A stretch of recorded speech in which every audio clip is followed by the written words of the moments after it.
Welcome to your Ethereum News Roundup. Here's your latest for Thursday, March 13th, 2025. Ethereum developers introduced the Hoodi Ethereum Testnet.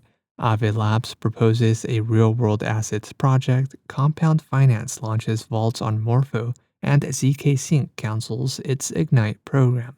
All this and more starts right now.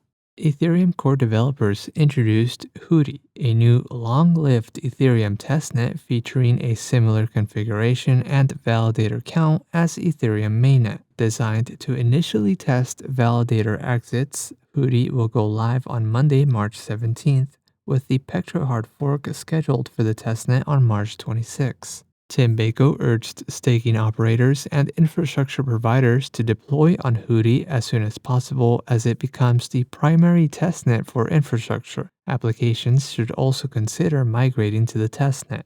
Ethereum developers introduce a new testnet every 2 years, each with a maximum lifespan of about 5 years. The Petra upgrade is anticipated to go live on Ethereum mainnet in late April or early May. Aave Labs proposed Project Horizon, a real-world assets platform for integrating institutional DeFi into the Aave ecosystem.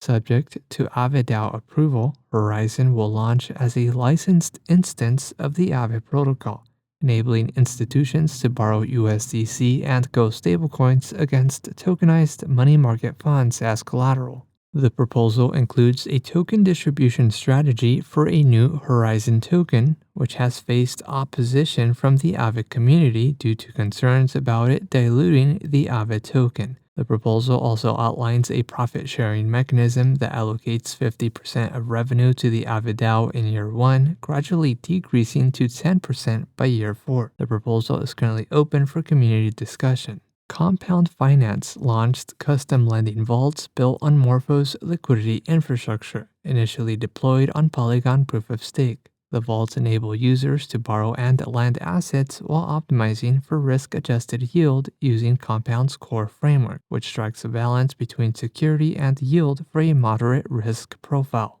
The vaults are owned by the Compound DAO, which takes a 10% performance fee. To incentivize participation, Polygon has allocated $1.5 million in POL token rewards for vault depositors, while Compound has also offered $1.5 million in COMP tokens. Over $11 million has been deposited across the 3 vaults so far. And lastly, the ZK Sync DeFi Steering Committee has announced an early end to the ZK Sync Ignite program, which was designed to incentivize DeFi activity on ZK Sync Era with up to 300 million ZK tokens in rewards. Originally planned to run for 3 seasons over 9 months, the program will now conclude on March 17th, with rewards being turned off and final distributions completed by that date. The decision to end early was driven by market conditions and a pivot toward growing the multi-chain Elastic network. In other news, ETH Global announces the Trifecta Hackathon consisting of ETH Global finalists, and BlackRock's Build Fund hits $1 billion in TVL. This has been a roundup of today's top news stories in Ethereum. You can support this podcast by subscribing and following us at ETH Daily. Also subscribe to our newsletter at ethdaily.io. Thanks for listening. We'll see you tomorrow.